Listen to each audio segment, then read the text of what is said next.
Le monde retient son souffle. Deux messages, deux menaces, deux visions du futur viennent de s'entrechoquer, et tout converge vers un seul point, le détroit d'Ormuz. Le président Donald Trump a donné à l'Iran un ultimatum de 48 heures. Rouvrir le détroit d'Ormuz, ou faire face à ce qu'il a décrit comme les enfers déchaînés. Un langage rare, brutal, qui montre à quel point la tension a franchi un seuil. Ormuz n'est pas un simple passage maritime. C'est la gorge du monde. Un tiers du pétrole mondial y transite chaque jour. Si cette gorge se ferme, la civilisation suffoque. Mais quelques heures après l'ultimatum, un message est apparu sur le compte officiel de l'armée iranienne sur X. Un message court, énigmatique, presque prophétique. Un événement majeur aura lieu ce soir. Un événement dont le monde se souviendra pendant des siècles. Pas de détails. Pas d'explication. Juste une promesse, ou une menace.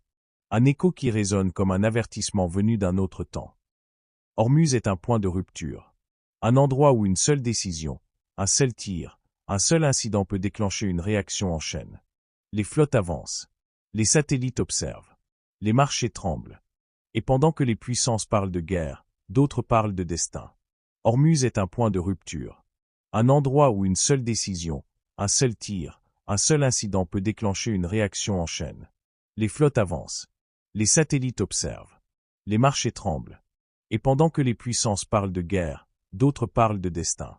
48 heures. C'est le temps qu'il reste avant que l'histoire ne bascule d'un côté ou de l'autre.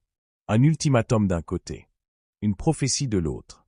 Et entre les deux, la gorge du monde. Quand la politique devient menace, et que la menace devient prophétie, le monde entre dans une zone où plus rien n'est certain. La question n'est plus si quelque chose va se produire, mais quoi.